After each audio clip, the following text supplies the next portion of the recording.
بسم الله الرحمن الرحیم. اوس راځو په اډوانس فایند باندې کار کوو. څنګه دلته ګورو دا فایند یا کنټرول اف هم په دغه کې کلیک کی کنټرول اف کنټرول باندې زور لاندې ونیو او اف کلی باندې زور کړه په کیبورډ کې. اوس راځو یا په فایند کې دلته ډراپ ډاون لس کلیک ورته چې اډوانس فایند په دې کې که تاسو وګورئ دلته موږ ریپلیس به وروسته وایو. مثال فایند ګو ټو دی، مثال څنګه ګو ټو، مثال کوم صفحې ته ځې، سیکشن ته ځې، لاین ته ځې، بوک مارک کامنټس دې کوم ځای ورکړي، فوټ نوټ دې ورکړی په دې ډاکم. دا هر یو تاسو په راتلونکو درسونو کې وایئ چې مثال بوک مارک څه ده، کامنټس څه ده، فوټ نوټ اینډ نوټ دا شی نه وایئ. مثال څنګه مشخص اینډ نوټ فوټ نوټ ته ورشئ. ریپلیس هم چې څنګه متن تبدیل کړو. اوس راځو فایند تاسو په دغه شکل راځي. فایند اډوانس فایند کار کوو. په اډوانس فایند کې موږ دلته ما درته دلته یو څه لغاتونه نور اضافه کړم. ورته چې مثال اډوانس فایند ورته مور یو مچ کیس، اول مچ کیس سره دلته لیکو ورته چې مثال ورته ولیکو چې بوک که راشو دا هېڅ مچ کیس ونه نیسو ورته بوک. اوس ګورئ تاسو ته هر یو بوک نیسي، که په یو حروفو وي که په وړو حروفو وي. دلته تاسو وګورئ مثال هغه نیسي.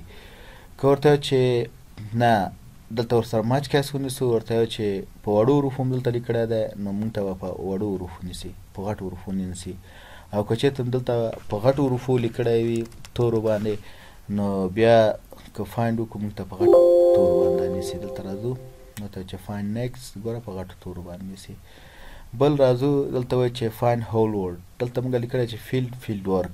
مثال راځو ورته لیکو چې مثال فیلډ که فیلډ ونیسو او راشو دلته بره ورته چې فایند او ورته چې اوکې فایند ګوره فیلډ ورک نم فیلډ نیسي. او که ورته چې هول ورډ مثال نو دا ځان ته فیلډ ورک بیا نه نیسي، دلته دا فیلډ ورک نه نیسي تنها فیلډ نیسي ځکه چې دا مکمل یو ځان ته لغات شو. نو ورته چې فایند نیکس ګوره فیلډ ورک نه نیسي نو دا هول ورډ شو. اوس راځو مثال ساوند لایک اوازونه سره یو شی وي.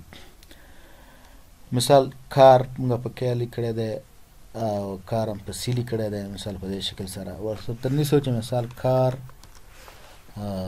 ټایپ کوو ورته چې ساوند لایک چې اوازونه سره یو شی. راځو ورته چې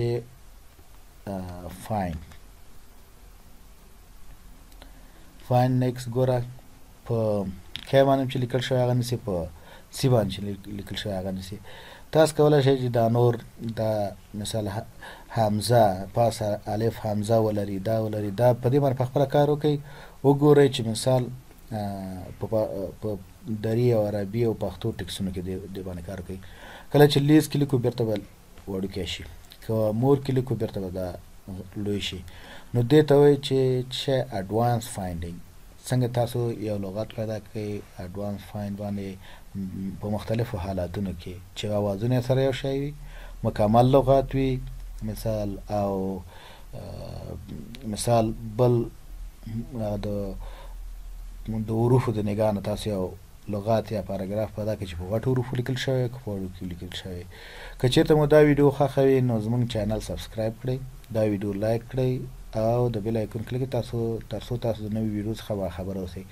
خپل نظرونه موږ سره شریک کړئ، خپل انتقادونه موږ سره شریک کړئ ترڅو دا او راتلونکي ورځنیو کورسونو کیفیت لا پسې ښه شي.